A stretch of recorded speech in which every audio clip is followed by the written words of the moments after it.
giving you the real from A to Z surrounding the Dallas Cowboys. News, updates, rumors, transactions, takes, and more. So strap up, Cowboys Nation, and start your day off with A to Z Sports. Live with Will Steele. 3, 2, 1. Here we go.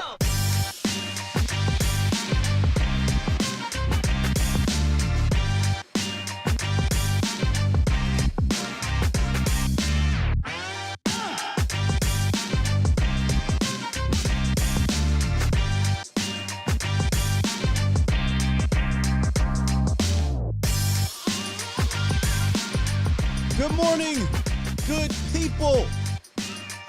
Welcome to A to Z Sports Live, presented by Texas Family Fitness, Freeman Mazda, and Worth the Poor. Streaming live on YouTube, Facebook, and Twitter. Of course, I am your host, Will Skywalker Steele. You can follow me on all platforms. At Skywalker Steele on Twitter. Cowboys Nation, we got a jam-packed show today. I'll reveal my top 3 draft needs pre-free agency. And then we'll talk about what Mike McCarthy had to say at the press conference at the Combine yesterday. He gives a Dak Prescott update. And we'll also hit the Twitter streets later for a new segment that I am going to dub Congratulations. You played yourself.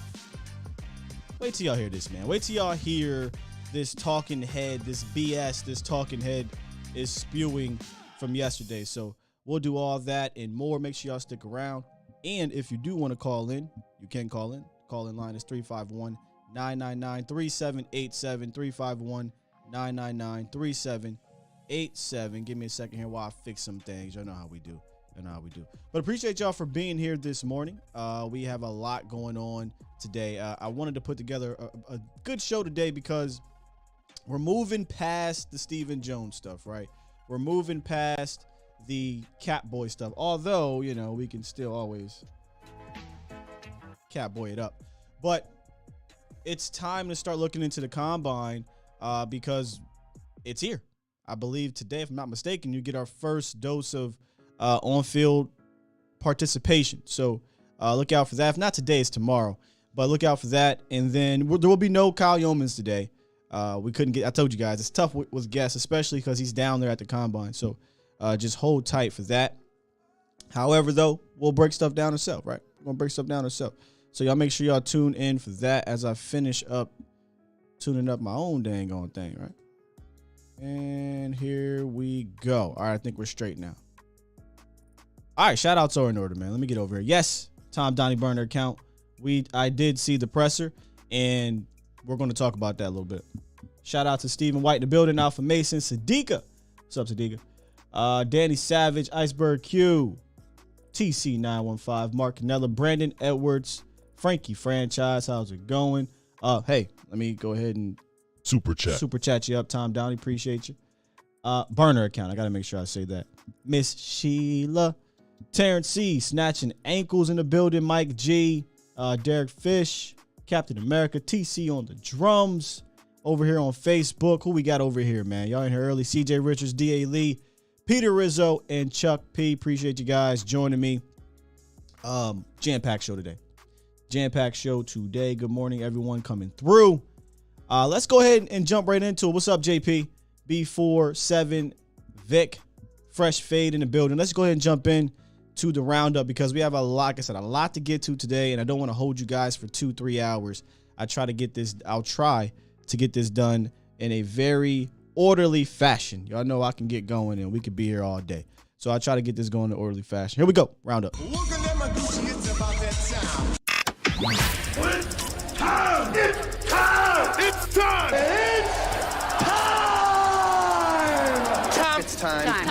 It's time. It is time for. It's time for the morning roundup. Round 'em up, boys. Yes, indeed. The morning roundup presented by Texas Family Fitness. Strive for progress, not perfection. Fitness goals not accomplished with one workout.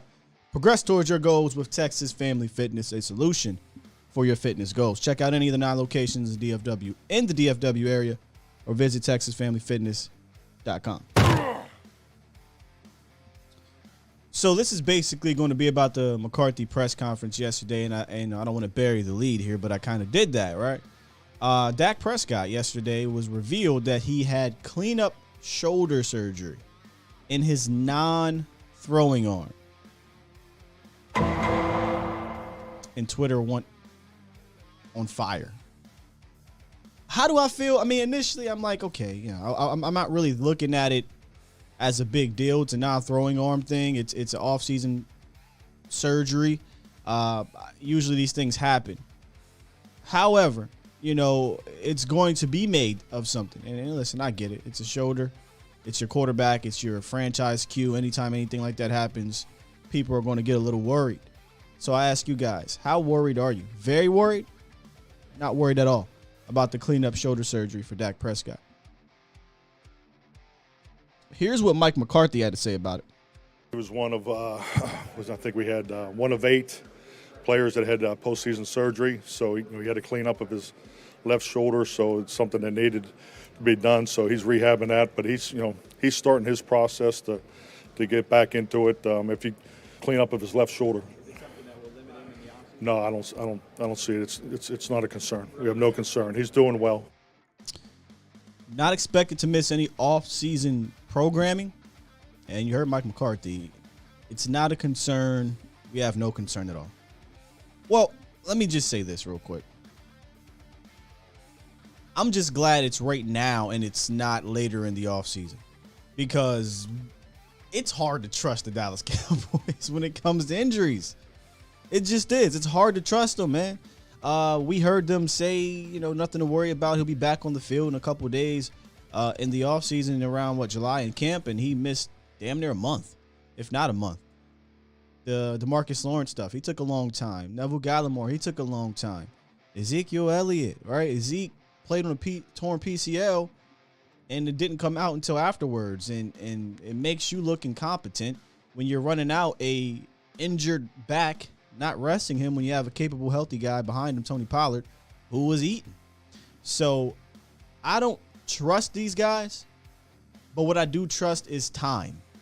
And the fact that it's being done early March gives Dak plenty of time to rehab, do whatever he needs to do, and be back and ready to go in May or June when it comes time for mini camp. So me personally, I'm not worried about the cleanup surgery, but I don't trust the Dallas Cowboys front office. I don't trust them. You guys got to, what do you say? Miss Sheila says not worried. Vicente, no worries. Not worried at all. Not throwing shoulder. Not. Yeah, I'm not worried either. Danny says that's what 4 or 5 surgeries. At this point, is he injury prone? I wouldn't call this injury prone. He played on it. That's a football player. I don't know. See, here's why I wouldn't call breaking your ankle in 17 different ways the way he did an injury-prone injury.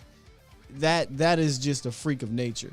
Now, the off-season shoulder thing last year, that sucked. And then the calf thing during the season, that I think was compounded from the ankle injury. But he played on this. So this is just something that you get cleaned up. I believe 8 players had a cleanup surgery in the offseason. He was just one of them. So I wouldn't dub him injury prone. If he starts missing games, a whole bunch of games because of it, then you start dubbing him injury prone. But I'm not going to count a freak injury from 2020 and then missed one game on the calf and came back. So I'm not there yet. I'm not there yet. Tom says, Scott, the front office is saying they're not worried, then I'd be worried. Why are you worried? It's March 2nd. If it was August 2nd, September 2nd, I'd be worried. It's March 2nd, man. Trust me, Tom. Don't get your panties in a bunch in March, or you're going to have a long, dreadful offseason, brother. You're going to have a long, dreadful offseason. He also said some other things at the press conference. And let me go ahead and plug some of these things here. He was mum on the usage of Tony Pollard. This is what he says about Tony Pollard. Multiple position players, multiple positional player have to continue to spread him out and use him with Zeke. He also said, as far as did we use this guy enough, that guy enough, I think it's convenient criticism. Yeah, it is convenient criticism. I mean, because you gave us the reason to criticize, man. Like I just said, Ezekiel Elliott played on the torn PCL. You had a healthy back behind him, and you refused to use him more. Instead, you used him less. In fact, you kept rolling out your torn PCL running back. Yeah, I'm going to criticize how you used him. Your general manager came out. Your players came out and said, we are a concept-based system. We don't go to our best players. I mean, they didn't say that second part, but that's basically what he means. We're a progression system, and that's kind of normal in the league. So, yeah, I'm going to criticize how you use these ultra-talented players, CeeDee Lamb, Amari Cooper, Tony Pollard, these type of guys, or lack thereof. Now, he did talk about two things he wanted to focus on, which was penalties and adversity football. And there was, an underrated note that came from that quote. I'm going to go ahead and play it so you guys can listen to what he said. Get better in all those areas. The details in the passing game, maybe some more help in in the protection part of it. Which games are we going to lean on in the run game when we hit those adversity moments? So those are the things that we're probably halfway through our cut-ups right now, both offensively and defensively. So those are the things we're talking about. That last part is the part that stuck out to me. As far as did we use this guy, schemes to lean on in the run game when we hit the adversity moments. That part stuck out to me because now you finally seeing what the hell we've been seeing for a long time. Your run game scheme stinks. It stinks.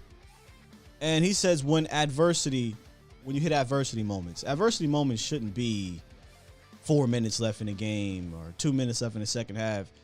Adversity could be coming off a loss. It could be coming off of a bad series. I hate to even use the term adversity going into a big game, but it should be about a big game. Okay, this is a big game right here. We need to get so-and-so the ball. We need to use this scheme because it works against this team.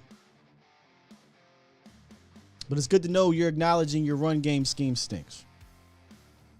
It stinks. All right. That is the morning roundup presented by Texas Family Fitness. Got a caller on the line. I'll get to you in a second here, B. Let me get back into the chat. I see people are freaking out. Tom says he doesn't trust them because they're liars. Again, I don't trust them either. That's two different things we're talking about. Do you trust Dak Prescott? I'm sorry. Do you trust the front office? I don't trust the front office. I don't believe what they have to say. Am I worried about a cleanup surgery on the off throwing shoulder?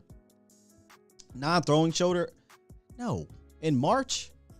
I'm not. Now again, if this happened to be in if this happened to be in August, if this was in July, maybe if this was in September, sure, then you worry. You're not playing a football game for 6 months. So again, if you're worried right now, feel bad for you all year, bro. I feel bad for you, man. Feel bad for you. Sometimes surgery helps, Danny. That's not necessarily true. Sometimes it helps. There's certain things that take a toll on you, but it all depends on the type of surgery. And here's the beauty of having the type of sponsors that we have. We have a orthopedic surgery sponsorship, and when we get the doc on here, he was supposed to be on here this week, but things came up with the storm and all that. When he gets on here, we'll ask about that. We'll ask exactly about the surgery that he got and what are the concerns moving forward, if there are any. Yeah, MD Andrews, I didn't bring this one up, but he talked about the fact that Mike McCarthy had to address Sean Payton is an absolute joke. No other franchise acts like this. That type of stuff, to me, bugs me more than an offseason surgery with your quarterback in March on a non-throwing shoulder. He had to really go up there, and you could see it in his face. I don't want to talk about this narrative. Somebody dropped a pretty funny meme, though. They had Sean Payton kind of hiding behind him, peeking at Mike McCarthy, and said, this is what it's going to be like all year. Unfortunately, it is. Mike McCarthy is going to have Sean Payton over his shoulder all year. And I hope that our media is responsible and they're not going to go out after every game, win or lose, and bring up this man's name week 4, 5, 6, whatever it is, that would be irresponsible media. Irresponsible media. Here's what I'm going to do. We get into this phone call with Brandon. We'll come out and we'll attack these draft needs. What's going on, B? What's going on, G? How you doing? I'm good, brother. How are you this morning? I'm all right, man. Yo, man, I seen that press conference as well, bro. Man, that press conference, he was just irritating me. Like, I think he was when irritated. he said something about the run game schemes, man, I don't trust nothing he says. Sometimes I just think conveniently he say shit by accident.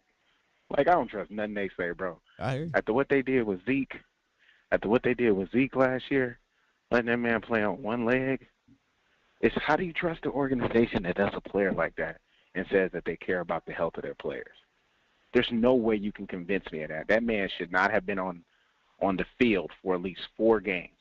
If I'm not mistaken, Alvin Kamara had a similar injury, and Sean Payton kept him out 4 weeks. And it's not 4 like weeks, you and I didn't know have a not all- competent backup. That's what boggles my mind. I could see if you had Troy See, man, Hambrick, but you had Tony Pollard, who Boy, you was crazy. good. You did not bring up Hambrick, bro. I'm You just ain't saying. shit. I just say, Yo, it's crazy though, man. And you know what, too, like to speak on that, man, like I like Tony Pollard. Don't get me wrong. Everybody talks about we need to draft a guy like Deebo Samuels. First of all, there's 2 things. You already have that guy in Tony Pollard. He was a wide receiver at Memphis, and I think a lot of people forget that. He was not a running back. He was a wide receiver at Memphis that can play some running back. They used him all over the field. You already have that guy. He's just like a little smaller. He's definitely like a Debo. I heard some people say, well, Exactly. he's not as big. I mean, Debo was 14, 214, 215. 220. So he's 219, 220. Okay. Tony Pollard's 6 foot, 215 pounds, or 10 or so pounds. So he's not This some man is scat not. back. He's just built slight, but it's weight. It's the same. You know what I'm saying? He just doesn't carry it like Debo. Yeah. And my point is, man, we already have that guy. We just don't use him. You know what I'm saying? And they're going to have to get better with their scheme all the way around. I don't like this notion that Zeke is washed up. I don't like that because I didn't hear nobody complaining about Zeke the first 6-7 weeks of the season. It was, oh, Zeke's back. He's healthy. He's lighter. This man tears his PCL and all of a sudden he washed up. Bro, that's not cool.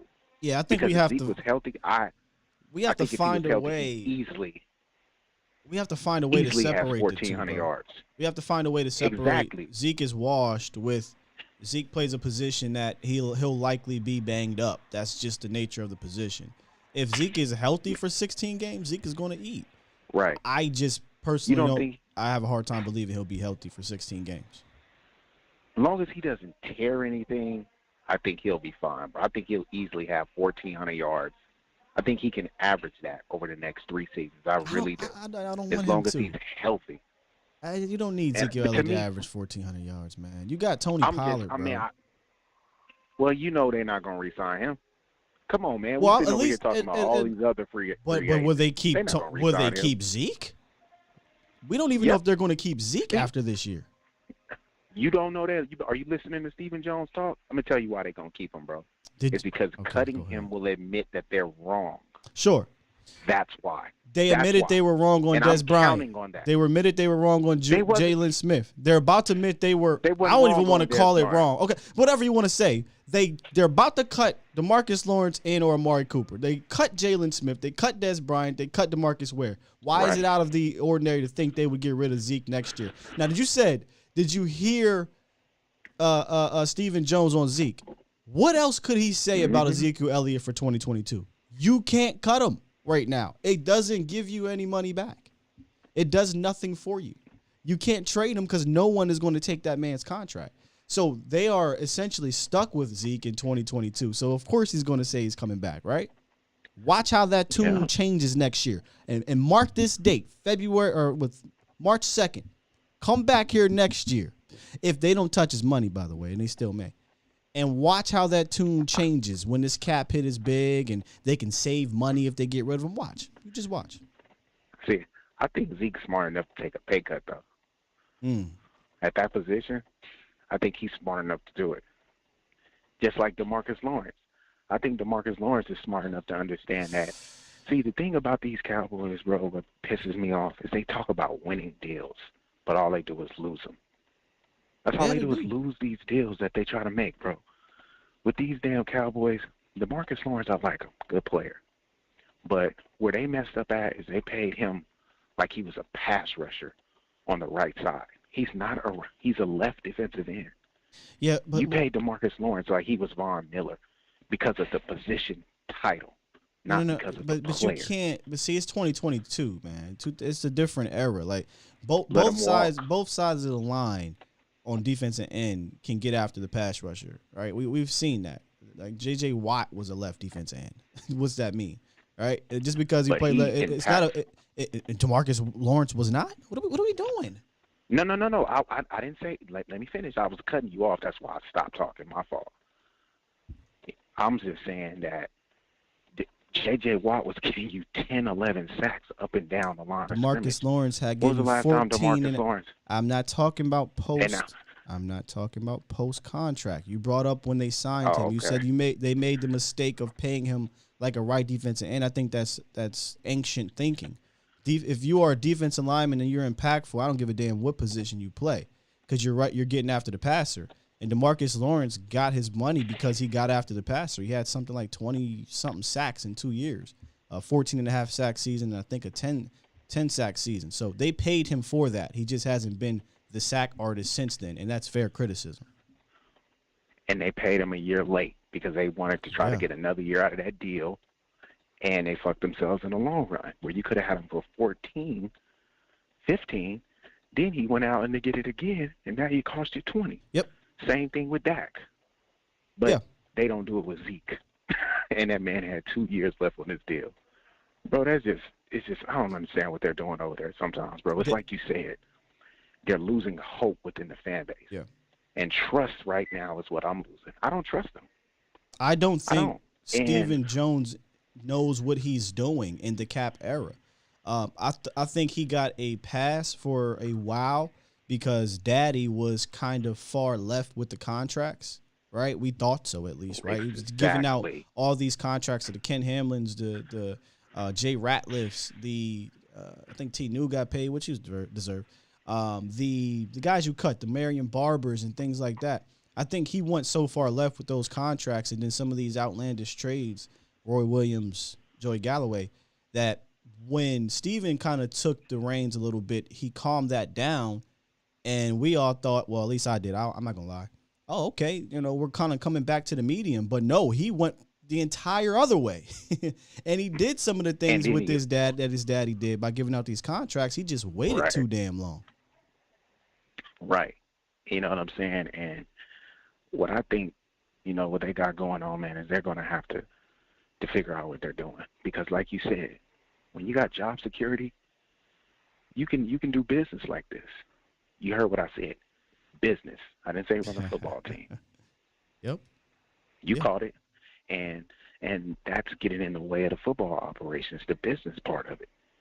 And as long as it's like that, you know what? They did one contract out of desperation. And you know which contract that was?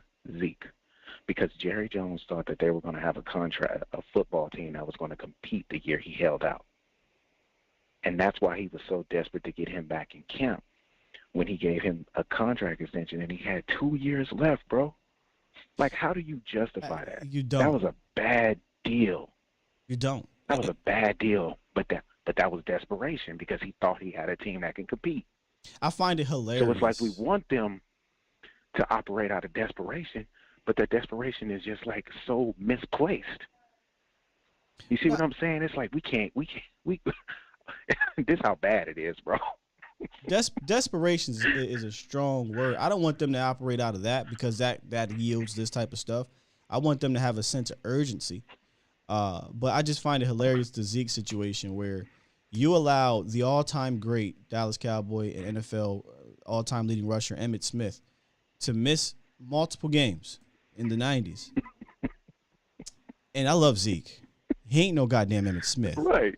And you decided to jump the gun on Zeke 2 years prior without even letting him miss a game. Honestly, I lied to you now. I know this is hindsight. I know this is going back and seeing. But when I looked at that schedule and I saw Giants, I think it was, and the Washington football people and the Miami Dolphins, I said, yo, you think Tony Pollard can't get busy against these dudes? You could have used that leverage. I swear to God, you could have used that as leverage. Like, all right, you don't want to come in? Cool. We'll play hardball right with you. Tony Pollard goes out here. He eats. I guarantee you Ezekiel Elliott be back in there. Guarantee you. Facts.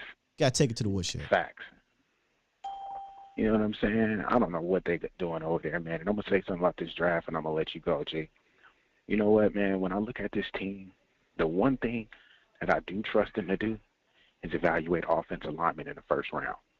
So I don't believe Kenyon Green is going to be there because what I think of Kenyon Green, he's going to be gone before 20. So I think you're going to end up, and I don't mean end up like, you know, it's a bad thing, but I think you're going to, depending on what Daxton Hill runs at the combine in the 40, if he runs anything below 4.4, you won't get him as a safety. That's just my opinion. But I think Daxton Hill, Zion Johnson, and maybe what's the kid's name? Devontae Wyatt. I think you might have a shot at those type of players. Oh, but you're gonna get get a shot at a good player at 24. Yeah, you're gonna get a shot. You 100%. Know, that's the type of player that I think they're gonna be hitting with, like anything down the middle. You know how I've been talking all season about down the middle, guard to guard, defensive tackle, linebacker, safety. Any one of those positions in the first round, bro, I'm all for it because it helps your team. When you're strong down the middle, bro, just get it out your head. Safety ain't happening. So, you know, until it happens, it ain't happening. Don't do me like that, Scott. Bro, you want me to be real with you or you want me to sugarcoat it so you can feel good? What you want? Which one? Nah, you know what? I think if he's there, I think they take him, though. I think this the year, if he's there. Hey, okay, once we get into my top 3 draft needs, I'm going to start with why. I'm going to start with that. I got you. Yeah. All right, G, man. Have a good day, bro. Be safe, man. Appreciate you, B, as always. All right, G. Always enjoy B calling in. We'll get to one more before I move on. One more. I got 562 on the horn. 562, what it is, what it do? Guy? What's going on, man? Can you hear me all right? Yep, I got you. Okay, all right. So you were talking about the run scheme earlier, and it sucks, right? Yeah. Last night, Boss's show, they were talking about how the passing scheme from all the different players that have left, from all the quotes from Amari, from Stephen Jones, the reason why Amari doesn't get the ball is because of the scheme. Yep. So obviously the passing scheme sucks as well. So I've kind of came to the conclusion that basically since the Romo days, since Romo, every single win we have is because of the talent. Okay. It's not because of the schemes at all. Every single one. And you can see it really well in the San Francisco game because we matched up pretty evenly. They had a lot of talent too. But all it was their coaching that beat ours. There's no time in the season, in the last 10 seasons, when I thought that the coach did something to win the game.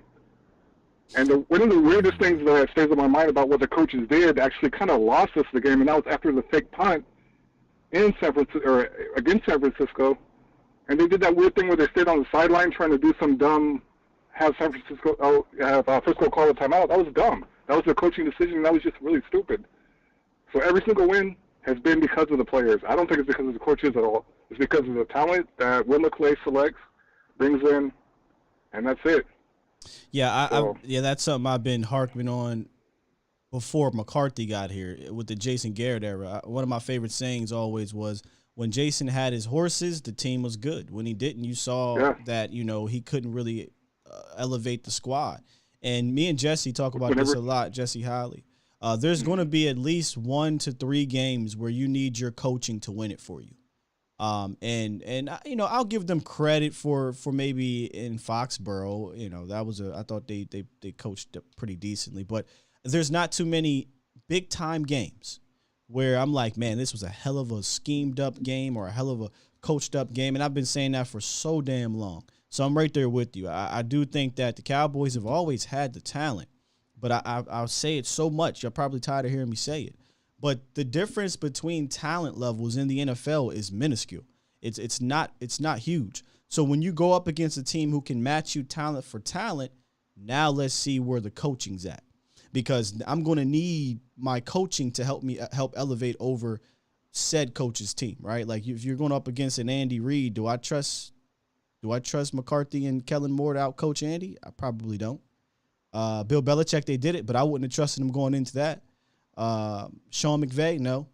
You know what I mean? And other coaches like that. So I would like to see the coaches overcome the front office, but it comes down to the players. I said it before. Unfortunately, I'm putting the pressure on you because I just know your coaches and your front office aren't always going to aid you. Yeah, I definitely agree. I mean, it was pretty evident whenever Sean Lee would miss a game. I mean, it was over. One guy, because we never had any way for the defensive coaches to scheme, to scheme anything to replace him. So now I think we got lucky this year because Mike was able to fill roles. Because of his talent, he was able to fill roles, and we had a lot of younger guys. I don't know I'm not saying Dan Quinn can't coach. I'm pretty sure they really like him and they play for him. But if we didn't have those guys selected and we had some different guys, I don't think it would have went the same way. It definitely wouldn't have been the same way. Yeah. Quinn is an established coach. All right, appreciate you, brother. All right, man. Thanks. That's one coach I do have full blown confidence in because he is a proven defensive guy. He's a proven defensive coordinator. Kellen's not proven. Kellen's still proving himself.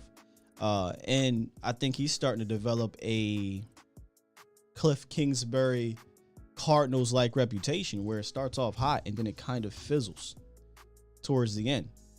2019, 2020, you can give him a break. 2021.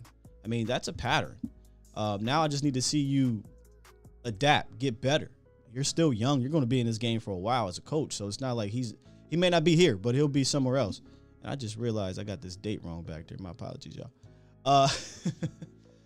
But yeah, I think that you need your coaches to help overcome certain things. I don't think it's that difficult. I'm just sitting here on my couch feeling, not my couch, but Monday morning quarterback stuff. But I said this before, pre-snap motion helps, right? Post-snap motion, more creativity in the passing game. But he's right. They came out and they said, this is our system. It's not designed to go to a player. It's designed to go through a progression. And if it's not there, if they decide to take that away, we go elsewhere. First of all, while we know that, why the hell would you put that in the air? You know what I'm saying? Like, why would you put that in the air? Just shut it. Shut up. Say it again. Say something else. Oh! Say something else. Say something else. All right. Let's go ahead and shift gears here.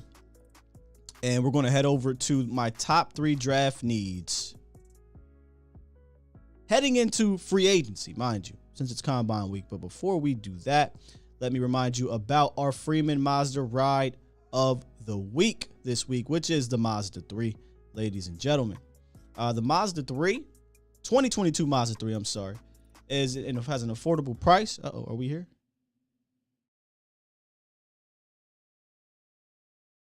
Cowboys Nation, are we still live? Let me know. I think something kind of happened here. Before I move forward, my apologies. I just want to make sure we are live.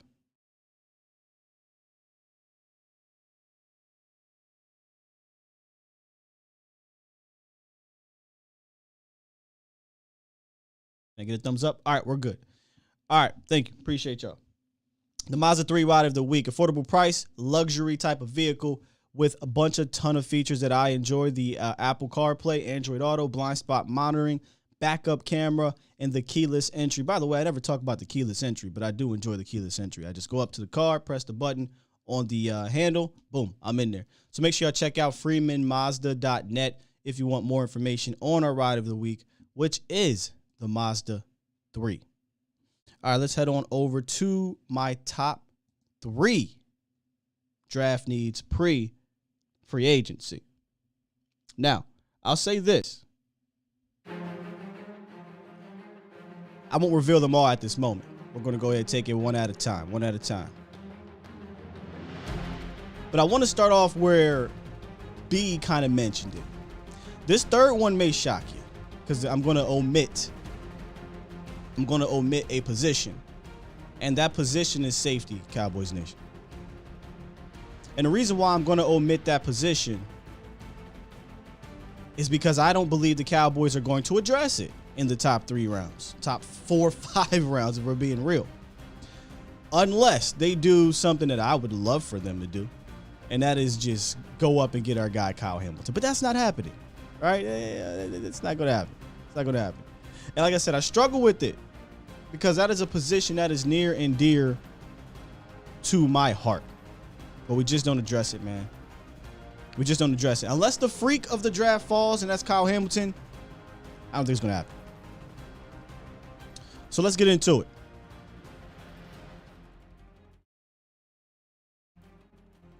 Number 3. For me, I got to be realistic, Tom. Number 3 is the one tech defensive tackle position, Cowboys Nation. That is a position that we've been talking about for years here. They finally started to address it with big boys in 2020. It didn't really sit right. And then in 2021, they officially, for the first time in like 20 years or so, drafted a big guy. It just was in the 6th round. From a pure body standpoint, they don't have the numbers at this position, which is why I have it here at number 3. Now, if you look at the current depth chart, they have defensive tackles, right? They got Neville Gallimore, Osa Odigizua, Tristan Hill, and Quentin Bohanna really is your only one tech. And Quentin was a 6th round pick, still developing. I don't think he's a guy I'm ready to throw in there as my starter. And this is a position that should not be ignored. Last year they were 23rd in yards per carry, 4.5 yards per carry, and 20th in rush yards per game on the ground. And we understand that the run defense has been something of an issue for Dallas from a consistency standpoint for a long time. So I have it as a top 3 need. It's just a matter of when they decide to address it. Now, y'all know who my guy is. Okay, it's not going to show up. All right, yeah, something did happen, so apologies. I'm not going to have everything for the show. But y'all know who my guy is. And that is Jordan Davis out of Georgia. Not a lot of people are big on a Jordan Davis in the 1st round. I am personally. But I get it, whatever. He's not a 3-down guy. I'm not looking for one. I'm looking for a difference maker. And if that's with just 2 downs, it's just with 2 downs. You know, let me get the 3rd and 9 and let me sick my pass rushers on you. Obviously, you got other guys like Travis Jones, John Ridgeway out of Arkansas. And I wonder, maybe y'all can tell me this about Devontae Wyatt, who is looked at as probably the best defensive tackle from Georgia because he does play all 3. Can Big Boy play the one tech? Can he slide over there? Y'all help me out with this one. 6'3", 315. Not your average one tech that you think about. But he not slight. Can Devontae Wyatt play the one tech? Because I want me. Listen, Jordan Davis is a mountain. He's an anomaly. 6'6", 340 pounds. Ridiculously strong. Can't be moved, in my opinion. Not with one player. You're going to need 2, 3 at probably the least. And same thing with Travis Jones, too. Travis is tough to move as well. I'm just fascinated with Jordan. So I had that as my number 3. MG says Wyatt's a 3 only. If he's a 3 only, I can't prioritize him in the 1st round, y'all. I know that's probably going against best player available thought process, right? That's probably going against it. But I feel like you got to kind of have a BPA per need. Right? Like if the top running back is sitting there at 24, you're not taking the top running back.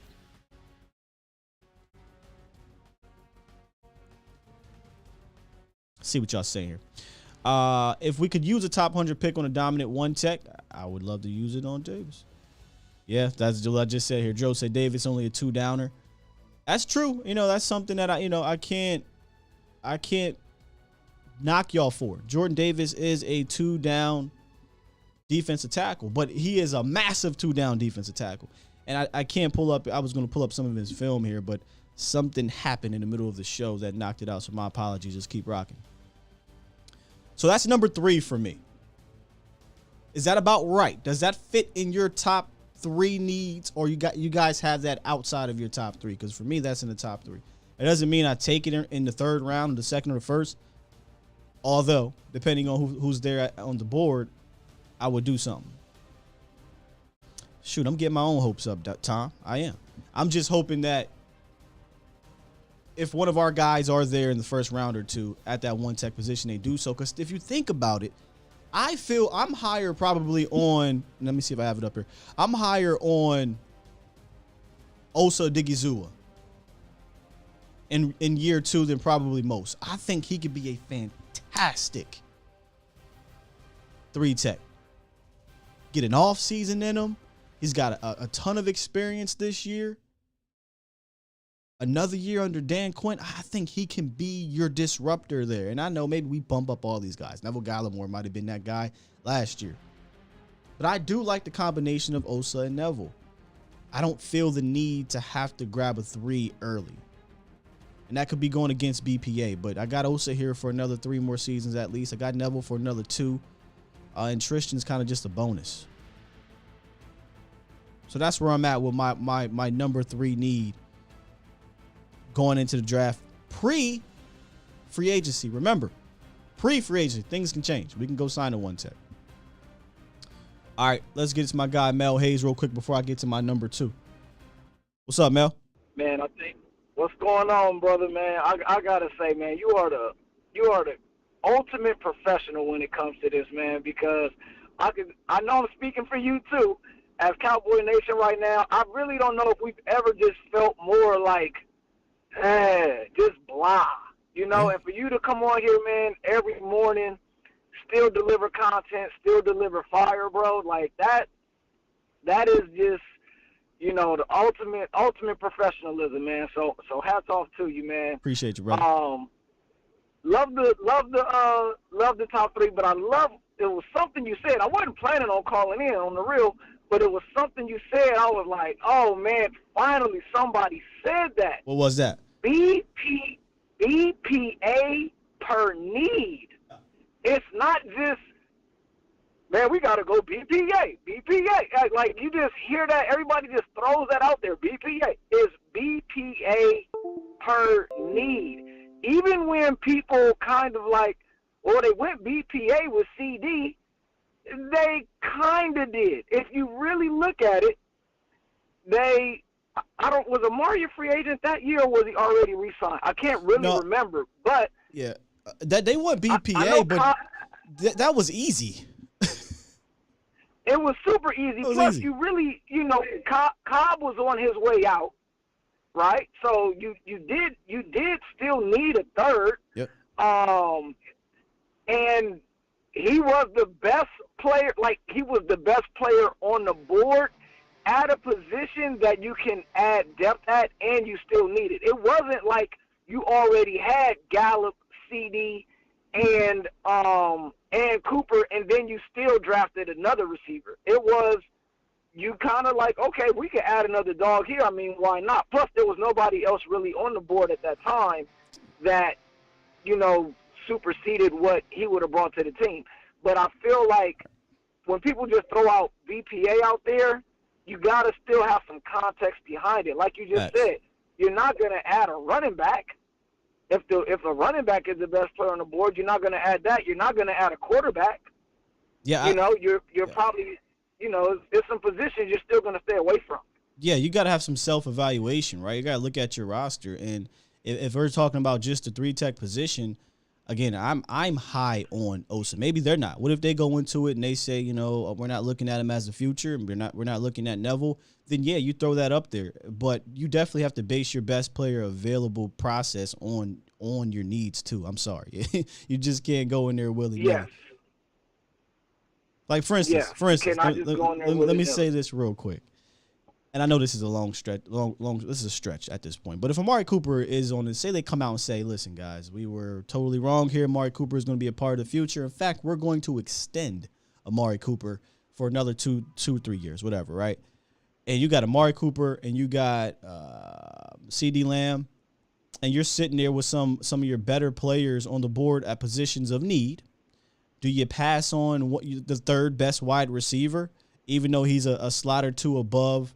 I'm sorry, do you pass on those guys that you need at maybe defensive tackle, offensive guard, wherever it is, for a wide receiver who may be 2 spots above you? I don't think so. You know, like if the third wide receiver is your 24th ranked player, but the defensive tackle is a 26, I'm taking the defensive tackle for me because I feel like that helps my team now and the future, really. Yes. Yeah, I feel, I mean, this is just my personal opinion on the draft in general. First round picks, to me, should be looked at as immediate starters. Oh, 100%. I could be wrong in the way I'm seeing that, unless you're drafting a quarterback that you know and you already have one that's going to come in and sit, like a Jordan Love situation or something like that. That was but dumb. For the most part, if you're drafting a first-round pick, I just see that person should at least be coming in and making an immediate impact. So, to me, anybody they look at drafting in the first round, you know, it's a little bit tough. But like you said, it's pre-free agency. So, for me, if one of the edge rushers leaves, so that means if we lose Tank or if we lose Randy or if we lose both, then I think that for me the immediate need becomes the edge rusher. That's why I wanted to emphasize pre-free agency really, and wanted to do this right now because this can change. This entire list can flip if they get rid of Amari Cooper, right? If they don't re-sign, not Tank, but if they don't re-sign Randy Gregory or they move on from Tank, now we're unnecessarily, in my opinion, we're pushing up 2 positions that you already have at the top of your draft need. I mean, it has to be at the top of your draft need.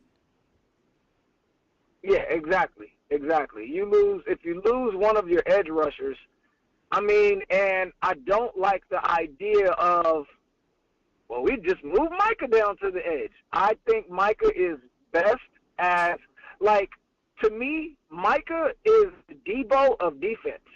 Like, the way that they use Debo and they can move him around and do different things with him and you kind of never really know, but he just makes an impact, that's what Micah is to me.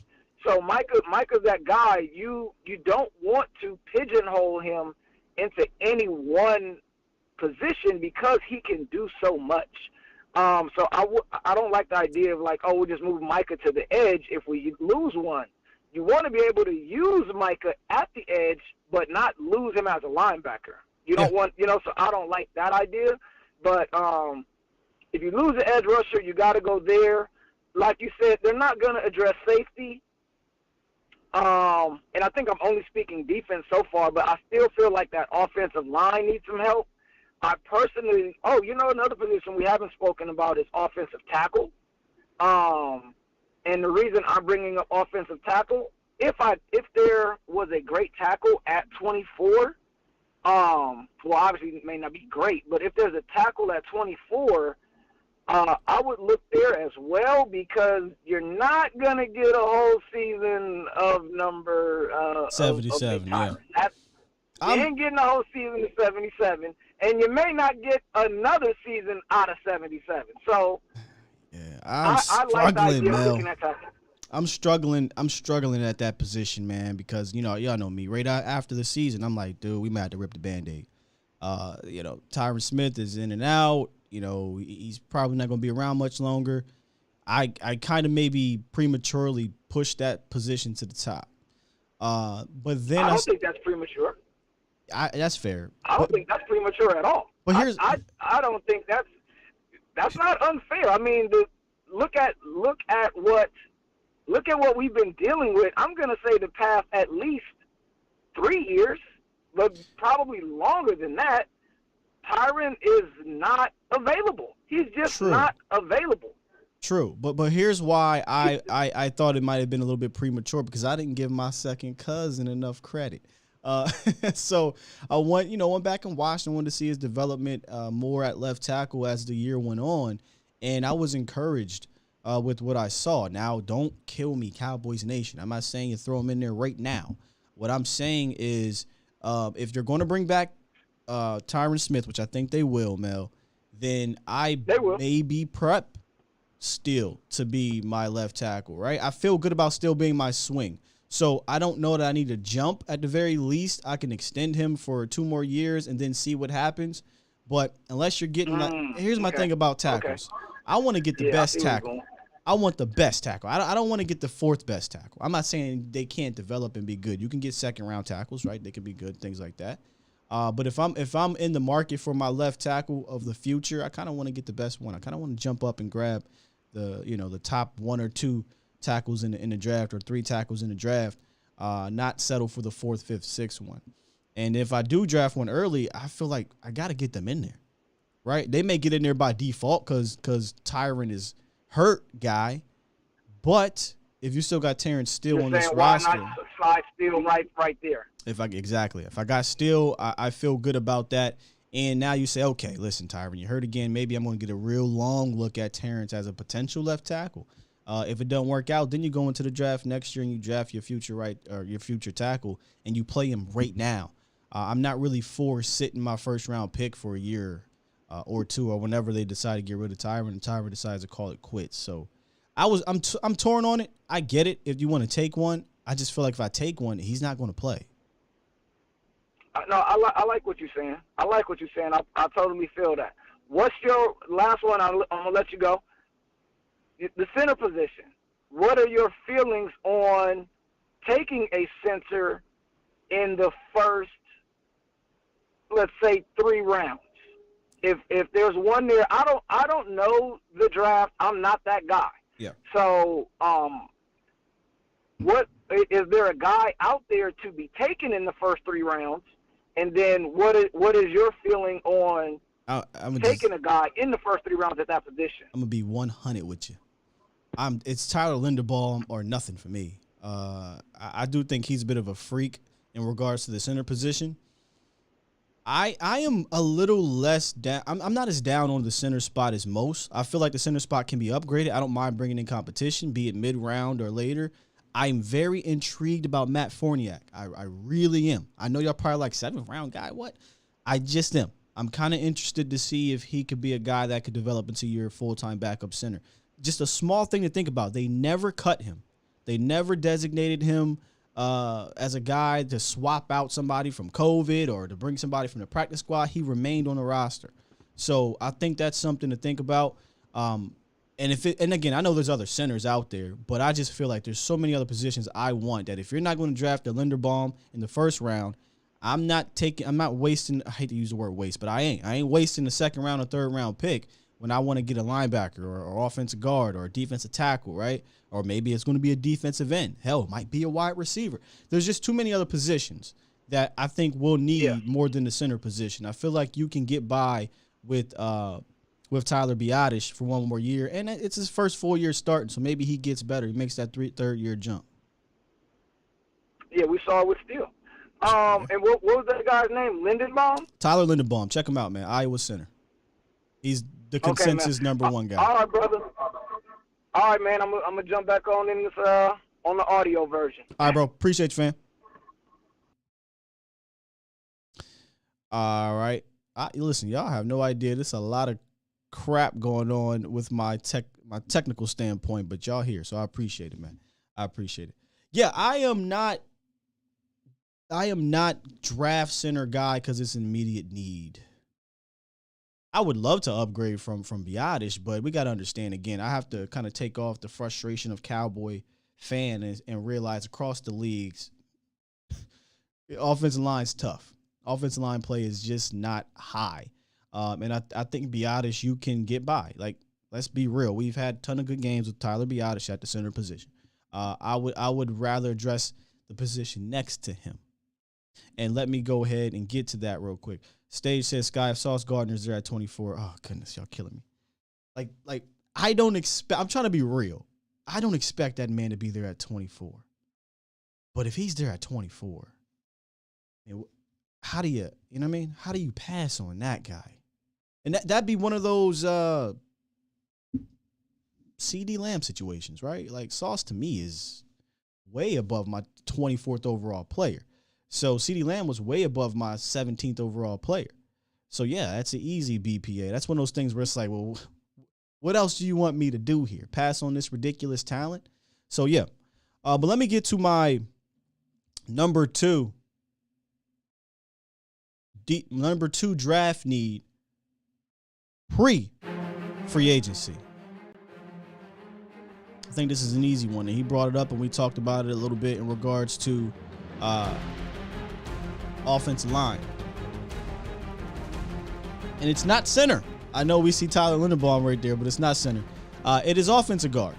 I think the offensive guard position is a position that I went back and forth with on one or two.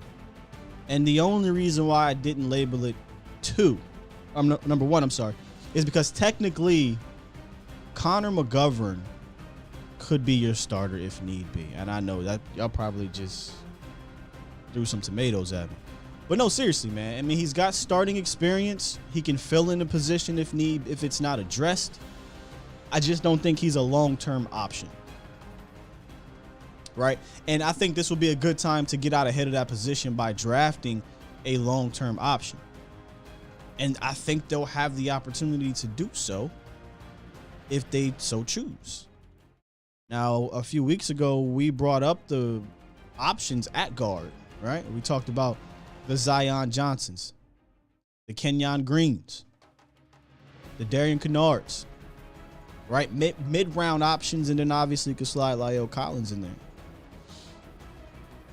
Ed Ingram's, Jamari Saylor, Cole Strange's are some of those other mid-round guys. But again, I'm not saying this is a position you have to take round 1, 2, or 3, but what I am saying is that this, from a need standpoint, is right up there. It's right up there. Because you just lost Connor Williams, who, whatever, right? Connor Williams, I think you're cool with letting Connor go because you feel like you can upgrade in the draft or free agency, and you can. And the only reason why I don't have it at number 1 is because you do have a guy who has started a good amount of games the last 2 seasons at the position if need be. But I do have the guard position at number 2. Is that too high, too low, or just about right, Cowboys Nation? Captain America says left guard is a bigger need than center. I'm good with Biotish. And that's what I was telling Mel. The position next to Biotish is what I'm worried about more than Tyler Biotish. Dro says Green or Johnson. Kenyon Green, please. Long snapper. MD says, but in my opinion, would you rather get by with Tyler or draft the next Jason Kelce? Well, that's the thing about Linderbaum. See, Linderbaum, if he's there, depending on the board, it'll be tough to pass on him because I do think he's just a freak of a center. But that's it. To me, it's Linderbaum or bust. I'm not wasting a top 3-round pick on the center if it ain't him. Too high, too low, just about right. Joseph says just about right. Tom, long snapper will not be number anything. I'm worried Green won't be there, but if he is, woo boy. Yeah, I don't think he'll be there either. But again, I think there are options, right? There are options. Now we can ignore La'el Collins in the middle there, but Zion Johnson, come on, man. That's actually my favorite guy out of all this. But Zion Johnson, come on. Darian Kennard, he has to be a guard. I'm not looking at him as a right tackle, but another big mammoth of a dude that can move people. And then you got your mid-rounders. You had Ingram's from LSU. Cole Strange is really a super mid-rounder. But I feel good about the position in the draft. I'm not even super draft guy, but just from the gist of what I see, I feel good about the position, being able to address it and address it with potentially an upgrade. Because think about this for a second, y'all. Connor Williams came in as a tackle. He was a tackle at Texas, moved inside to guard, and we knew it was going to take a lot of time for him to get acclimated. It took until last year for us to be kind of, a lot of people weren't, but to come away saying, okay, he's serviceable in the sense of I can get by with my offense with Connor. Now, he going to hold. He going to do all this other stuff. He going to get bull rushed. But it took him some time to adjust to the guard position. If I'm drafting a guard's guard, one of the top guards, I do feel like he can come in here and make a difference sooner than Connor Williams ever did. Lauren over on Facebook says, to me, O-line is number one. Every other pick is defense. Okay. Let me get to Vicente on the phone before I reveal my number one draft need heading into the draft pre-free agency. What's up, Vicente? Hey, how you doing, Sky? I'm good, brother. How you? Pretty good, pretty good. Hey, to tell you the truth, we need to ask ourselves, what do we want to do? We want to make a great defense or a great offense? That's the main point. Because I think either way we go, we could do it. I think if we draft defense first in the first round, like linebacker that could help Micah out, I think that our right there, our defense just gets gets higher because you'll let Micah do all kinds of different things for this defense. And I believe we should go defense first round, and then from there, just start building that defense, make it better, and make it a top 10 defense, and just go from there. Start. And I think the offense, I think we could with our own players and all that, I think we could still be in the top 10 with Dak. As long as we have Dak, I think that will help us out be in the top 10. And then just the defense, we need to build up that defense. And I believe that if we do, that's the best way we could win that Super Bowl one day. And I'm not talking about this year, but I believe in 2 to 3 years, if we build this defense up with Dak and that offense, I think we could do it. Yeah, that's what I think. I mean, you're not wrong. I just think when it comes to draft, you never want to corner yourself. I don't want to go into this draft and say I'm taking defense in round one. If you do that, then you can miss out on certain players. You can miss out on a Leonard Baum. You can miss out on Kenyon Green or whomever, right? I think you have to obviously see where the board falls. Now, if you want to build your defense up into more of an elite category, I think that starts in free agency, to keep it a bean. I don't think now, again, Micah Parsons and other rookies like Micah that come in here and make these LT type impacts, I think are anomalies, right? I think these guys, like Micah came in and changed the Cowboys defense. He changed the Cowboys culture defensively. That's rare that you see that type of impact like that. But I think if you want this defense to take the next step, to me, it's going out and getting me one of those guys at the safety position in free agency. That's how I would be looking to elevate this defense to the next level. Tyrann Mathieu, a Marcus May, a Marcus Williams, Jesse Bates, one of these type guys. I am going to put the final, I don't want to say lid, but the final hat on this defense, which is the roof guy, a free safety that can be a playmaker and help out a Jaron Curse. That's where I would start. And then in the draft, I continue to build, be it first round, second round, third round. But I don't think, Vicente, you want to back yourself into a corner in the draft. Yeah, but I think they should go for that linebacker or the defensive tackle. One of those two, and I think that will help us out greatly. And then second round, go ahead and get a guard, because I truly believe that we need to stop that run, and with the linebacker or a defensive line will help us greatly. And I believe that I truly believe that we should go defense first. I truly believe it, but I know it's best player available first, so I'm not. That's what I think. We should go make our defense way better and go from there. I believe that. Yeah, I think we'll get a good guy there, Vicente. There'll be a guy there, offense or defense. Yeah. All right, thank you, Sky. Yeah, no problem. Appreciate you, brother. Appreciate you. All right. Let me get back into the chat, see what you guys are talking about here. Sandy believes O is the problem. D Block says, I just believe the Cowboys just want to stay relevant, Sky. Yeah, we would mention that a little bit. I think they are content in regards to Stephen Jones. They're content with just being okay enough. But we got to find a way, right? We got to find a way here to get better player-wise because we're not doing it coach-wise, right?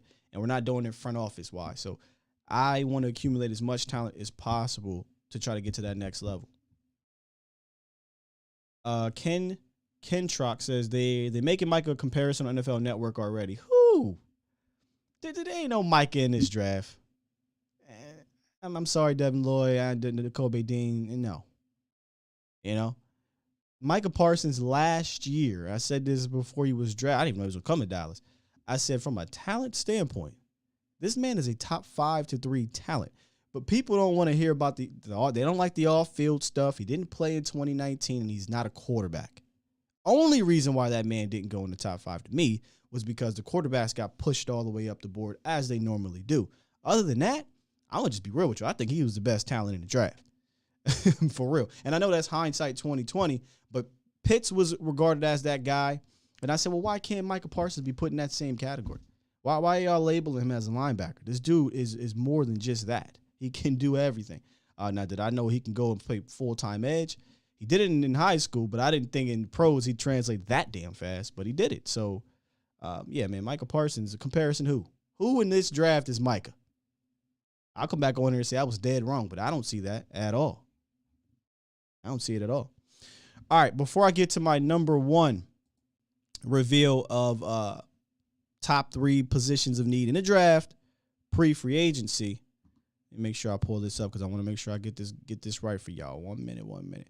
Before I do that, I do want to let you guys know about Worth the Poor. Remember, we talked about Worth the Poor yesterday, and it is an amazing facility. And again, it won't let me pull that up because something happened. But let me talk to you about Worth the Poor. Take the edge off of game day. Stop by Worth the Poor Spirits and Wine in the Colony, Texas. Worth the Poor is a family-owned and operated business that operates luxury liquor store with affordable prices and a wide variety of spirit and wine and beer samples available, making your drink of choice decision much easier. And for that game day party that won't end, they offer liquor deliveries for all of Denton County. Now, if you're not in Denton County, which I'm still trying to get familiar with, what the hell is a Denton County? I ain't from here, but I'm not from a Denton County. But if you live outside of it, you can schedule a delivery. Just call them up, and they will see if they can deliver it. Give them your address, your zip code, and they'll schedule that. Or you can hit up the Worth the Poor app on your phone and schedule that delivery today. All right, number 1. You're probably like, what? Yeah. Linebacker.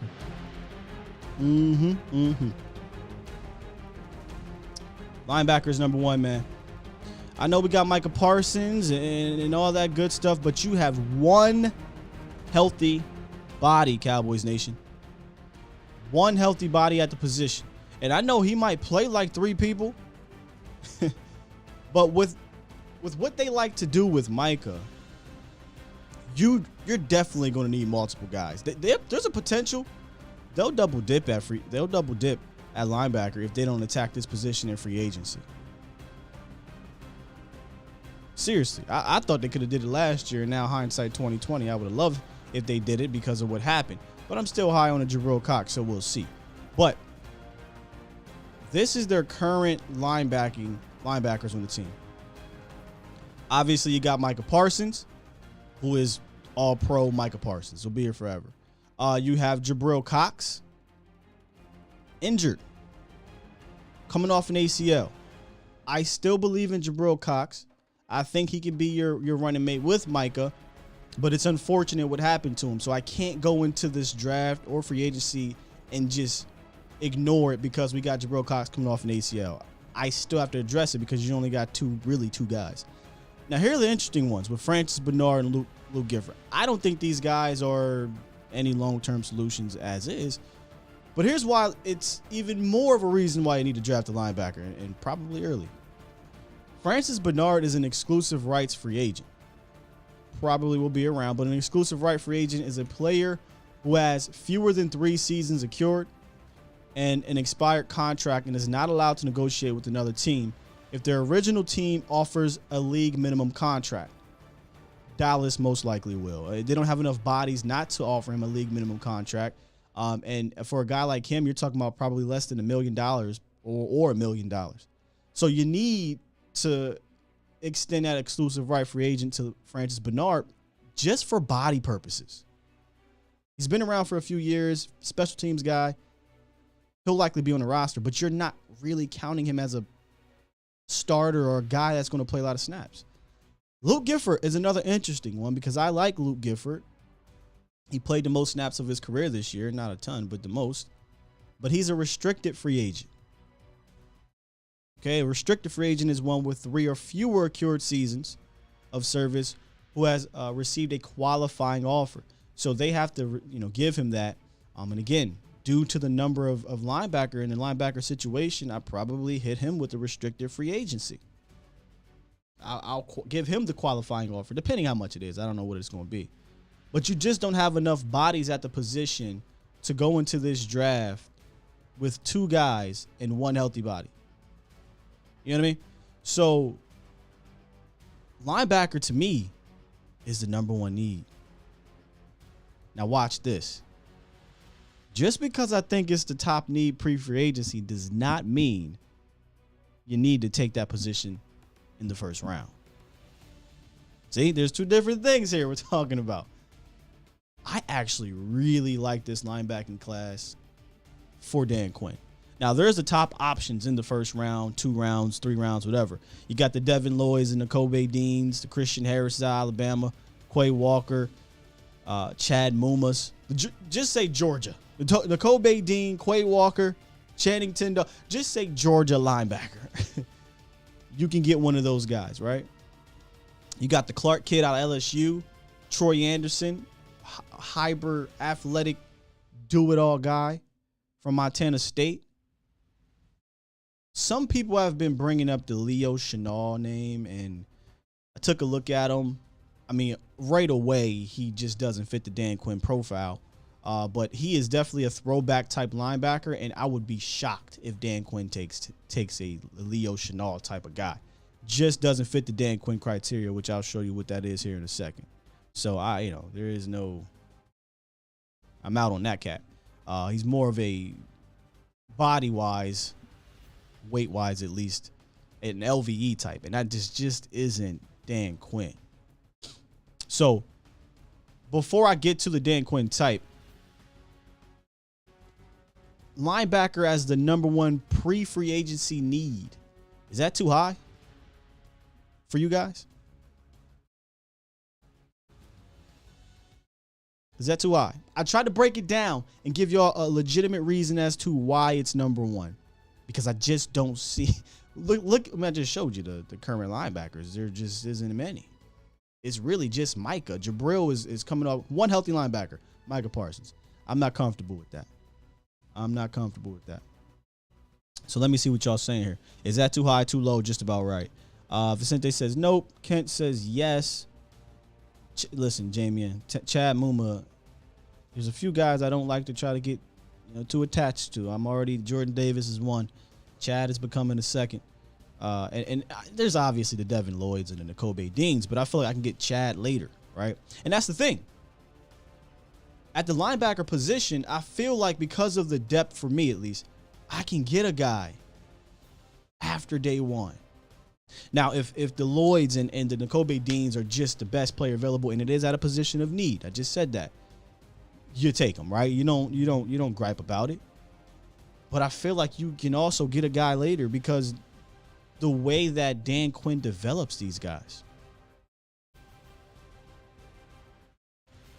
Now, if you want a cheat sheet on the type of player or players that Dan Quinn will look at the linebacker position, I got you covered. I often bring up the Dan Quinn prototype, the Dan Quinn criteria at backer. I'm not just saying that.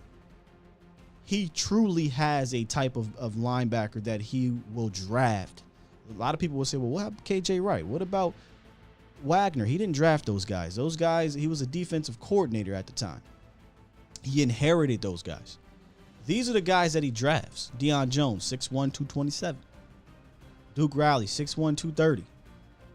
Devondre Campbell, kind of an anomaly, but not really, 6'4", 232.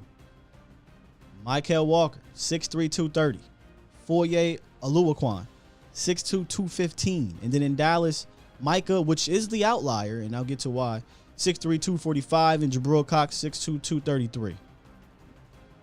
Unless you're a freak, like a Micah Parsons, the odds of Dan Quinn drafting a guy 240 plus are very slim. In fact, he's never done it. So you can eliminate these 245, 250, 260 pound type linebackers unless they are absolute freaks in this draft. So look for that 6 foot, 6'1" as the minimum height requirements, and look at 230, 235 at the max of weight requirements. But he loves those 230, sub 230 type guys. If you're in that area, you're quick, you're fast. He wants a guy that can cover. He doesn't want a heavy dude. This is the type of guy you should be looking at in the draft when it comes to Dan Quinn in the linebacker position. It's just a bit of a cheat sheet. It helps me kind of ignore some of the other guys that I just don't think are going to be up his alley unless they are Micah Parsons, and that is very, very rare. And if you look at the hit rate, I mean, this is another reason why maybe in the first round you don't need to go that long, or you don't need to take one. The only guy he's taken in the first round on this list is Micah Parsons. And he's had success with these guys. Deion Jones is, I mean, one of the better linebackers in the league. Devondre Campbell just had an all-pro year, but Devondre Campbell was good in Atlanta as well. Foye Oluwaquan is about to get paid. Then obviously Micah Parsons. You know, those are 4 guys on that list. Like, Dan Quinn knows linebacker talent, and only one of them were drafted in the first round. I think Deion was a second-round guy. Devondre might have been a third or so. And Foye, I think, was like a 6th-round pick. So I have so much confidence in Dan Quinn taking a linebacker and developing said linebacker into a guy, into a dude. So if it doesn't happen early, Cowboys Nation, I'm not going to trip, but I do think it needs to, when I say early, I mean round 1. I do think it needs to happen in the top 100 without a doubt, and definitely on day 1 or 2. Anything after day 2, I get it. We can hit, but it's like, damn, I know you could have got one of those top guys, those top 60 or so guys in the first 3 rounds, coach. So that's where I'm at with it, man. I have linebacker at number 1, and I think for good reason. I don't think that's a crazy, take there. Danny says, what good is a linebacker with no huge one tech to stop the run? Micah Parsons. But nah, I mean, you don't. Listen, defensive tackle helps. Huge huge one tech helps. Hence why I want Jordan Davis. If you don't have it, I still think a linebacker can still be productive, but you want to help each level of the defense, right? So how do I help my linebackers? I get some good defensive tackle play. How do I help my corners and safeties? I get good front 7 play, et cetera, et cetera. Special K says, I believe in Dan more than Kellen. Absolutely, Special K, 100%. I think Dan Quinn can really elevate this defense in year 2. Look what he did in year 1. I feel like Micah changed everyone's mind about drafting backers in round 1, says TC915, because last year I heard everyone, including me, say you can't take an off-ball backer with pick 1. Yeah, I've never been. Listen, is the dude a playmaker? Then I don't give a damn what position he plays in regards to skill guys. Is he a stud? Is he a blue chipper? Is he a playmaker? I just truly think categorizing, guys into one box can really hurt you in the draft. This whole positional value thing, it's why players drop. It's why Micah Parsons is sitting there at number 11. Oh, he's a linebacker. Give a damn. He's a playmaker. Period. He's a beast. He's a blue chipper. He's a difference maker. If that guy is that, I don't care what position you want to label him. Get him on my team. And that's kind of where I'm at with certain players here in this draft. Marcus says, I see him drafting a hybrid linebacker safety later in the draft. They do like to move guys around. I don't know about from linebacker to safety, but we just saw they moved a safety to linebacker. We talked about J-Ron Curse. J-Ron Curse, I think, should come back. I had this question asked to me. I went back and looked. I watched the show sometime to see what I missed in the chat. And one of the questions was, Sky, what about Jabril Cox playing that hybrid linebacker safety? I want Jabril Cox next to Michael Parsons. I told y'all. I'm all for Jabril Cox being a linebacker because that type of linebacker is this era of linebackers that you need. This passing league, this fast league. I would love him to be a running mate with Micah. Just get me a damn safety. What's so hard about that, y'all? What's so hard about just going out and drafting an actual safety? Why do we got to draft a corner from South Carolina and then convert him to safety, knowing damn well he ain't ready to make no difference? And now we're waiting for that, right? Just go get me a safety and stop playing. Is it? Here we go. Cox is a safety. He's not a safety. He's a linebacker. I'm not playing with that. Go get me a guy that plays safety. In fact, you got one. J-Ron Curse. End of discussion. Bring J-Ron Curse back, and we're good to go. Have you not seen what J-Ron Curse proved to you? I can play that hybrid role at an elite level. You have no clue what Jabril Cox can do, especially after coming off of an ACL injury, playing a hybrid level in this league. I know what J-Ron can do. J-Ron was elite covering those tight ends. Got robbed of a Pro Bowl, if you ask me. Got robbed of a Pro Bowl. Jamion's talking about LVE. Every team's going to have a player like that on their team. Debo is like a Parsons. Joseph says, in other words, don't fiddle fart on draft day. Yeah. 100%. JP, if we are looking at Davis as just a big plug like Tyler Shelvin, oh, no. I ain't looking at him like that. Like, listen, and I like Tyler Shelvin because he's a big dude, but I think Jordan Davis is much better. I think he's much better. I think his body's in better shape. I think there was a worry about him kind of eating his way out the league. Now, he did play this year, but I want to say he was hurt as well. But I think Jordan Davis is a blue chipper where Tyler Shelvin was not a blue chipper. He was a guy that was a mid-round type of dude. Will Jerry make Jason Garrett be the it's Tom with all the zingers, man? Yeah, JP says he has some lateral movement. Yeah, I just think those two guys are just different. I think Shelvin is truly a big, just sit you there and don't get moved guy, where I think Jordan has some push-pull ability to him, obviously some movement ability to him. Even though he's a two-down guy, I think those two downs for Dallas are more important than probably most teams, right? Because if I could get to third long with Randy, bring him back. With DeMarcus Lawrence, bring him back. And Micah Parsons, I like my chances, especially when you saw the Cowboys be a good third down defense this year.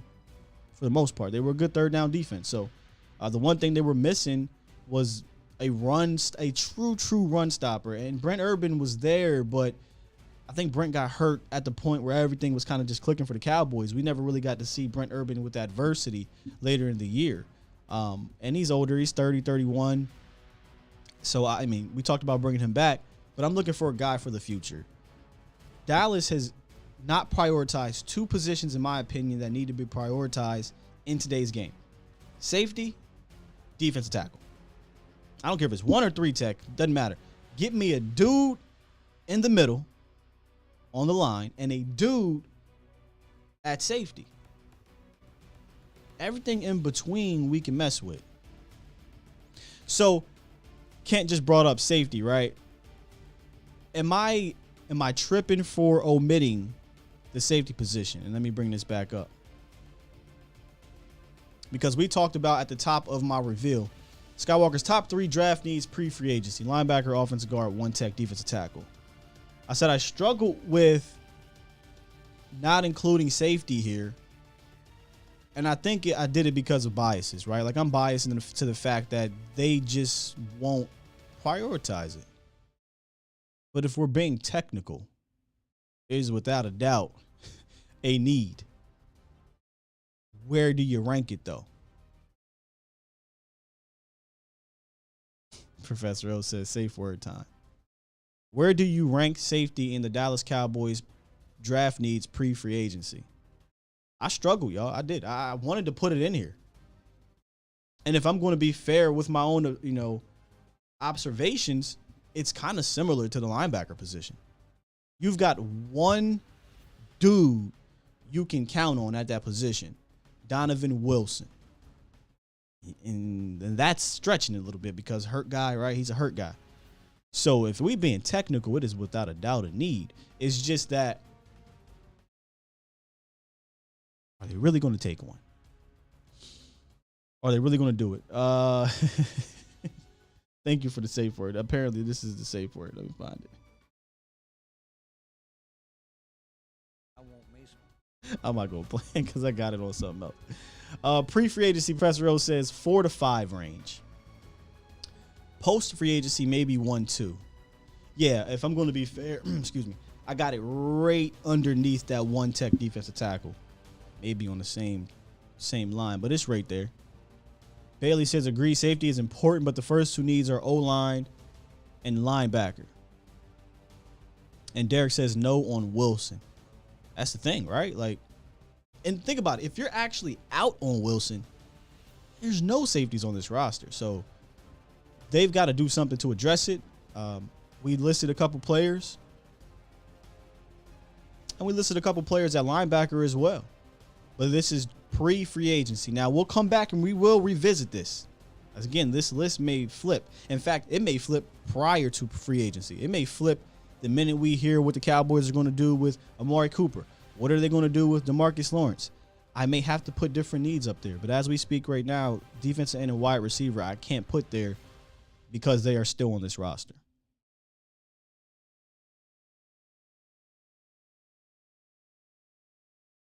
Tom says, you need it for DQs. Defense need to realize it's a huge need for the unit. Yeah. Professor O brought up John Ridgeway. That's a guy that we talked about earlier. Interesting dude. Kind of in Brent Urban types, about 6'6", but he goes like 330. He's a big dude. Very interesting. I didn't get a chance to see a whole lot of him. What I saw, he just seemed like a tough as nails type guy. But I want to check out these other guys here. Noah Ellis, Neil Farrell. We're talking about one text in the mid-round. Okay. Wayne wants a Kenyon Green or Zion Johnson or Kobe Dean at 24 in that order, or Jordan Davis if available at 24. Danny says I could find the one tech in round 3 or 4. O-line. I mean, that's technically true. Like, the one tech position is devalued, and I get it, right? Because of the new age of NFL. It's a passing league. It's a fast league. You want quicker guys. You don't want the 350-pound dudes as much anymore because they only play a couple downs. But I'm looking at the position per team. And per team, that's like the one position in the front 7 that Dallas is really missing. So I value it a little bit higher. And only if it's a Vince Wilfork type of dude there. And I think Jordan can be Vince Wilfork. I truly do. An absolute difference maker. All right, man. Great talk today. I appreciate you guys rocking with me as we kind of stumbled through the show. There was some technical difficulties behind the scenes and still are, but we figured it out. Y'all were still here, so I appreciate that. Thanks for y'all that called in. Great in the chat as well. You guys gave me some names to take a look at, and I know Professor O does all the time, so I appreciate that as well. He just listed here. Noah Ellis, 6'4", 360. Jeez. Neil Farrell is 6'4", 325. 6'4", 360. I'm going to check him out just from a pure physical standpoint. That's nuts. But that's too much.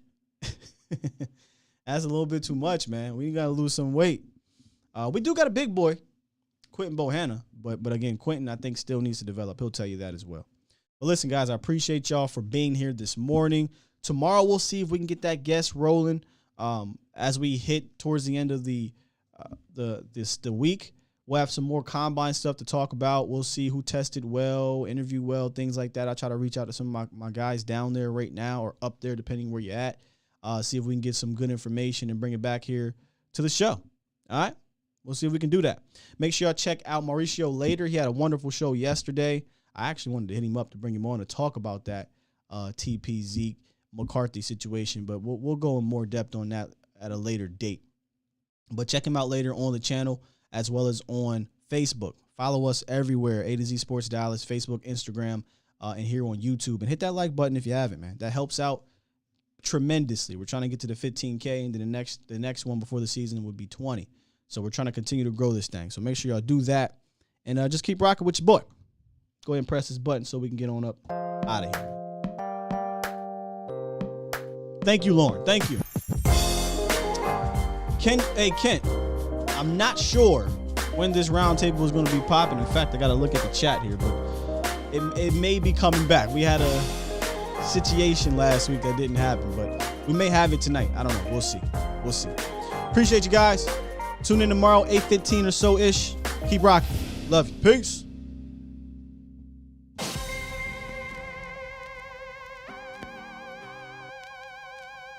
Shout out to the My God. Professor O.